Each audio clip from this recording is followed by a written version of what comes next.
U.S. Air Force launches simultaneous strikes on 11 Iranian strategic sites, and in 47 minutes, 3 air defense networks, 2 ballistic missile production facilities, and Iran's primary satellite uplink go dark simultaneously. Thursday, 11:58 p.m., 61,000 feet above the Gulf of Oman, 4 B-2 Spirit stealth bombers, call signs Ghost 11 through 14, were crossing into their final approach corridor in absolute emission silence. Transponders cold, radar off, no voice communication since departing Diego Garcia 16 hours and 22 minutes earlier. They had been tracked by no radar system that had reported its data to any Iranian air defense network. Below them and 300 kilometers to the west, 12 F-15E Strike Eagles from the 48th Fighter Wing, forward deployed to Al-Dhafra Air Base in the UAE for the preceding 19 days under a cover designation as a routine aviation rotation, were climbing through 32,000 feet on a northwest heading, their APG-82 AESA radars in passive receive mode, each aircraft carrying 2 GBU-28 laser-guided bunker busters and 4 AGM-154C JSOW standoff glide weapons.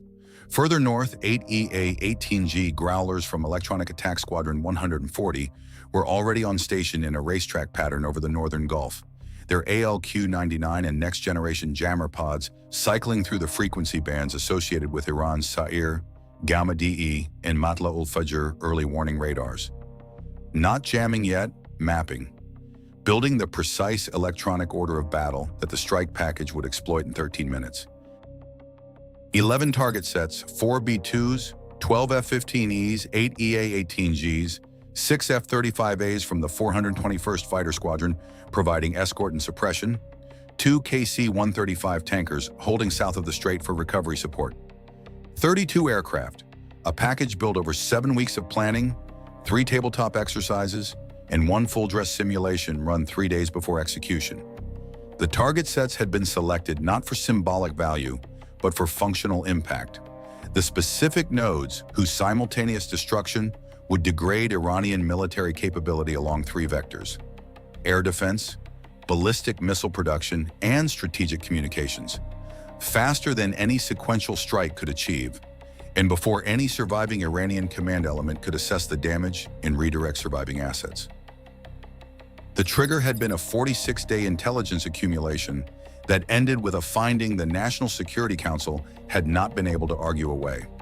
Iranian aerospace forces had been conducting concealed pre-launch preparation activities at 2 EMAD-2 ballistic missile batteries in Khuzestan province.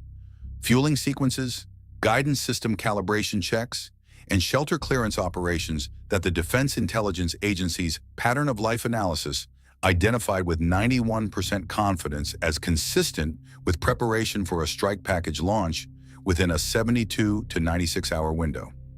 The target of the preparation remained assessed rather than confirmed, but the trajectory geometry of the 2 batteries, analyzed against every available collection source, was consistent with a strike package oriented on 2 U.S. naval assets in the Northern Gulf and the Al-Udeid Air Base in Qatar.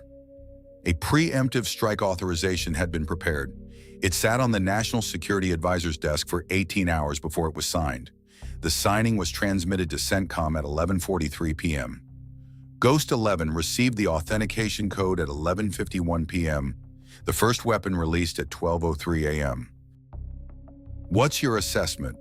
Type A if you believe a 91% confidence finding on pre-launch preparation, without confirmed target assignment, met the threshold for preemptive strike authorization against strategic sites.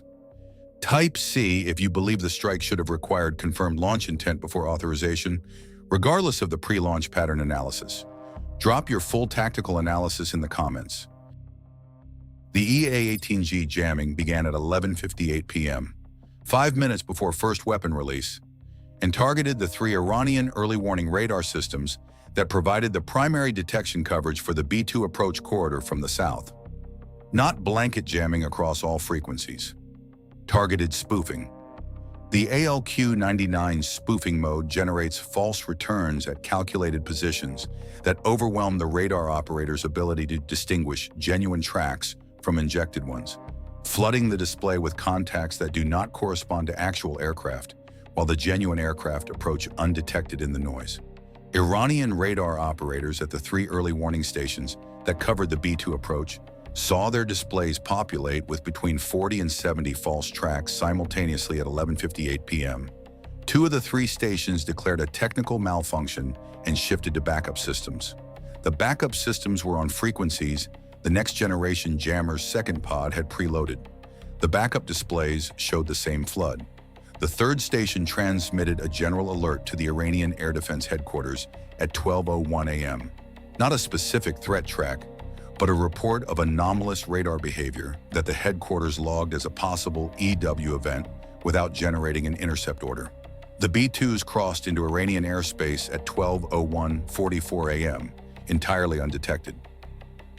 Subscribe and hit the bell. This level of operational detail runs here every week.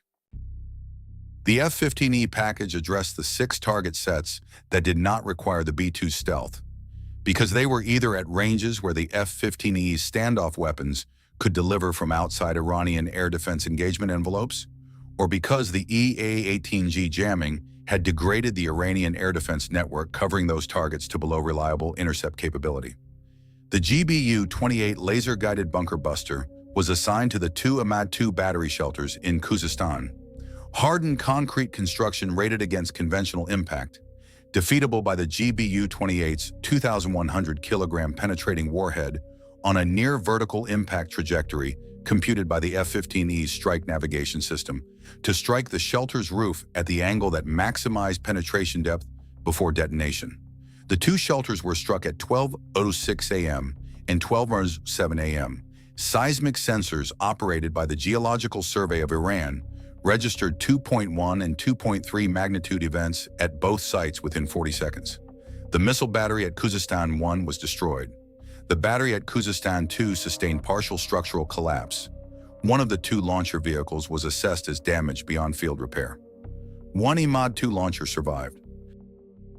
The JSOW strikes ran concurrently from 12:03 to 12:14 a.m., targeting 4 air defense sites, 2 S-300 PMU-2 fire control radar vehicles, 1 Bavar 373 engagement radar, and the primary long-range radar providing coverage of the Central Gulf approach corridor to Tehran. The AGM-14C JSOW is a glide weapon with a 130-kilometer standoff range and a sub-munitions payload optimized for radar and electronics destruction. All 4 targets received between 2 and 4 JSOW per aim point. Post-strike assessment of the long-range Tehran corridor radar produced a finding that would dominate the operational assessment for the following week. The radar vehicle had displaced from its registered position at some point in the preceding 48 hours, moving 340 meters east. The JSOW had impacted the empty position. The radar was damaged by fragmentation from a near miss at the new position, degraded but not destroyed. It was the only target in the 11-point package that was assessed as less than severely damaged. The B-2s carried the 2 most time-critical targets: the ballistic missile production facility at the Imam Ali Research and Production Complex near Parchin, and the Iranian Space Agency ground control facility at Shahroud that doubled as the primary satellite uplink for Iranian military communications. Both facilities were underground. Both were hardened to standards that the B-2's GBU-57 massive ordnance penetrator was specifically designed to defeat. Ghost 11 and Ghost 12 carried 4 GBU-57s each for Parchin. Ghost 13 and Ghost 14 carried 4 GBU-57s each for Shahroud, plus a secondary load of 8 GBU-31 JDAM precision bombs for the above-ground support infrastructure. Parchin was struck at 12:03 a.m. The Imam Ali facility sat under 61 meters of reinforced concrete and compressed earth. The GBU-57's penetrating warhead, traveling at 340 meters per second on impact, achieved a penetration depth of approximately 53 meters in the facility's geological profile, 8 meters short of the primary production hall ceiling level, before detonation. The detonation produced a pressure wave that propagated through the remaining 8 meters of material and reached the production hall as a 31 megapascal overpressure event. The production hall was rated to 18 megapascals. All 8 GBU-57s from both B-2s struck the 4 designated structural nodes across a 14-second release window. The Parchin Imam Ali facility registered a 3.6 magnitude seismic event at 12:03 a.m. Iranian geological sensors logged it. Surface subsidence of approximately 1.3 meters was visible in post-strike imagery across a 600-meter area above the production hall. The production facility was assessed as non-operational, with reconstruction timeline of 7 to 9 years. Shahroud was struck at 12:07 a.m. The satellite uplink facility was less deeply buried, 38 meters, but more laterally extensive, requiring the 4 GBU-57s from Ghost 13 to be distributed across 3 aim points rather than concentrated on a single structural node. The 8 GBU-31 JDAMs from Ghost 14 hit the above-ground antenna arrays, power generation building, and communications relay station simultaneously with the GBU-57 underground strikes. The combined effect, underground structural collapse and above-ground infrastructure destruction, produced a facility assessed as completely non-functional. Iranian military satellite communications, which had been routed through the Shahroud uplink as a backup to the primary facility at Madasht, shifted to Madasht automatically within 4 minutes of the Shahroud loss. Madasht was not on the night's target list. The Iranian military communications disruption lasted 4 minutes and 19 seconds before the backup routing restored connectivity. The Shahroud facility was destroyed. The communications network adapted.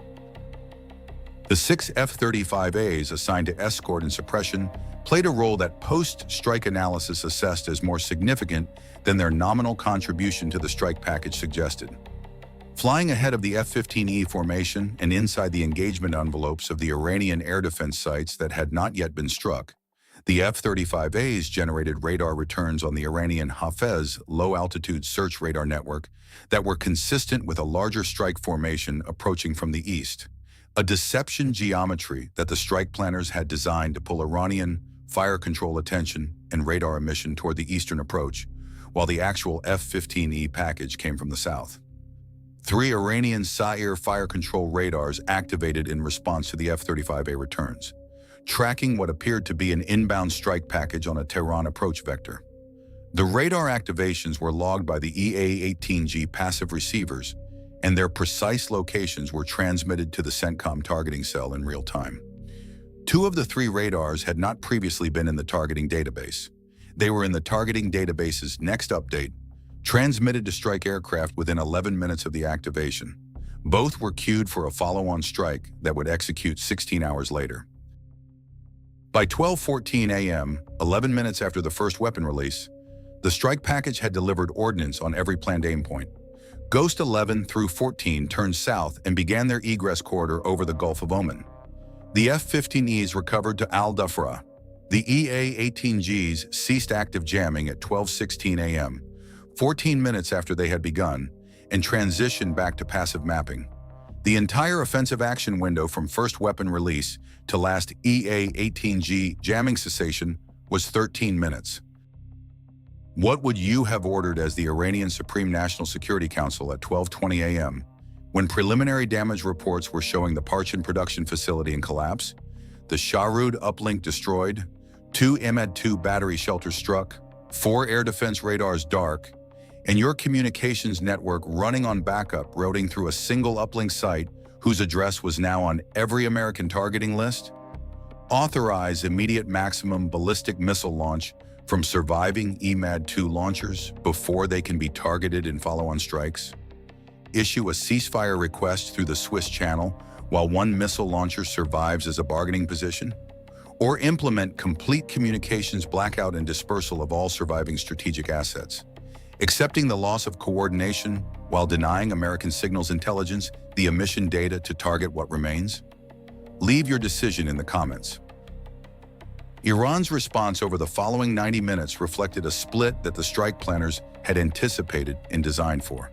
The surviving Imad-2 launcher at Khuzestan-2, the one that had escaped the GBU-28 strike with its launcher vehicle intact, fired 2 missiles at 12:44 a.m., 44 minutes after the strike had ended. Not an immediate retaliatory response. An authorized launch from a battery commander who had received pre-delegated authority under the same Doomsday Protocol that had produced the autonomous launches in previous engagements. The two EMAD-2 missiles were on a trajectory consistent with the Al-Udeid Air Base in Qatar at a range of 480 kilometers. THAAD battery at Prince Sultan Air Base had tracking quality on both missiles within 40 seconds of launch. SM-3 intercepts from USS Mahan in the Gulf were computed simultaneously. One missile was intercepted by THAAD at altitude. One survived THAAD intercept and was engaged by Patriot PAC-3 at Al-Udeid's terminal defense perimeter. The Patriot intercept killed the second missile at 8.4 kilometers from the base. Both missiles destroyed. 0 casualties at Al-Udeid. The surviving launcher was identified by the launch flash, tracking from 2 surveillance drones on continuous station over Khuzestan, and was struck by 2 AGM-158B JASSM-Rs from a B-1B on standby station 18 minutes after it fired. The launcher was destroyed at 1:02 a.m. Iran's EMAD-2 capability in Khuzestan was now 0.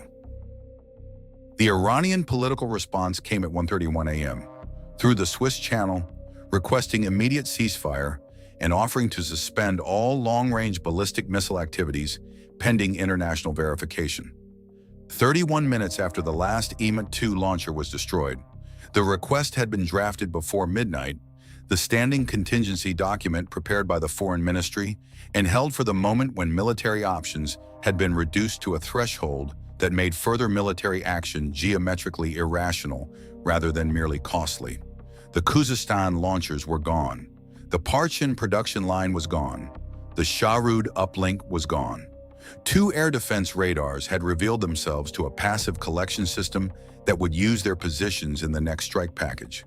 The military calculus at 1:31 a.m. was not whether to fight. It was whether the assets that remained, the Gulf of Oman Naval Force, the surviving missile batteries in other provinces, the air defense network outside the strike package's coverage, were worth more as a surviving deterrent in a ceasefire framework or as the target package for a follow-on strike that would certainly be generated from the 2 newly identified radar positions. The ceasefire was acknowledged by Washington at 2:04 a.m., 33 minutes after Iran's transmission. The follow-on strike targeting the 2 newly identified Sa'ir fire control radars was delayed pending ceasefire verification. It was not canceled. The option remained on the table. The Iranian military knew it remained on the table. That knowledge, that the passive sensors had collected 2 new radar positions during the cover deception, that those positions were now in the targeting database, that a ceasefire was the only thing standing between those radars and the next B-1B on standby station, was itself a strategic effect of the 13-minute strike that the ordnance delivery alone had not produced. The strike created the targets. The targets created the leverage. The leverage produced the ceasefire. The 47-minute period from first weapon release to ceasefire request, 11 minutes of active strike, 36 minutes of Iranian damage assessment, was the fastest political response to a U.S. military strike since the 2020 killing of Qasem Soleimani. The speed was not weakness. It was the product of a political leadership that had been running the ceasefire contingency document in parallel with every military escalation for the preceding 8 months, and that recognized, within 31 minutes of the last launcher's destruction, that the document needed to be transmitted before the follow-on strike planning cycle completed. 31 minutes from the last launch flash to the Swiss channel transmission, that interval, from the moment the final military option was eliminated to the moment the political off-ramp was taken, is the operational definition of strategic decision speed under pressure. Iran reached it in 31 minutes. The document was already written. The channel was already open. The strike had answered the question of when to send it. The 13 active minutes produced 11 target hits, 10 assessed as severely damaged or destroyed, 1 radar displacement producing a near miss, 1 surviving launcher that fired twice and was destroyed, 2 newly identified radars entered into the targeting database during the deception phase, 0 U.S. aircraft lost, 0 U.S. personnel killed by the retaliatory salvo. The 47-minute window from first weapon to ceasefire request was the full duration of the engagement. 13 minutes of U.S. offensive action, 34 minutes of Iranian assessment, 31 minutes of decision time. The B-2s were already over the Arabian Sea when the ceasefire was transmitted. The weapons had landed. The leverage was built. The decision was made. The channel was used. That is the complete sequence of a preemptive strike conducted against a 91% confidence finding, resolved in 47 minutes, with 2 new target coordinates as the operational surplus. Does a 91% confidence pre-launch preparation finding, without confirmed target assignment, represent a sufficient threshold for preemptive strike authorization? Or does the one surviving launcher that fired 2 missiles at Al-Udeid demonstrate the residual risk of striking before launch intent is confirmed? What does the 2 newly identified Sayr radars, revealed by activating in response to the F-35A deception pass, tell us about the intelligence value of deception geometry in strike packages beyond its immediate effect on the defensive picture? And does the 31-minute interval between last launcher, destruction, and ceasefire request represent the minimum political decision cycle time for a government whose contingency documents were pre-drafted, or evidence that the military options were exhausted faster than the political process was designed to handle? Like the video if this breakdown delivered the operational depth you came for. Subscribe, hit the bell, and leave your read on the 47-minute strike in the comments. The next scenario is already being built. One detail from the Shahroud strike belongs in every strategic communications targeting analysis. The backup routing through Mahdasht restored Iranian military communications in 4 minutes and 19 seconds. The strike planners knew about Mahdasht. It was not on the opening target list because the communications disruption window needed for strategic effect was assessed at 30 minutes, and B-2 availability constrained adding a 12th site.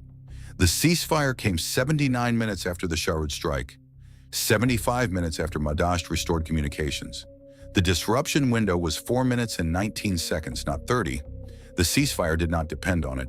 It depended on the destroyed EMAD-2 launcher. The targeting priority, Parchin production, EMAD-2 launchers, air defense, then communications, was correct in sequence. The communications disruption was the last effect needed, and the first one closed by Iranian adaptation. That ordering tells you precisely which targets in a strategic package determine the political outcome and which ones contribute to the operational picture around it.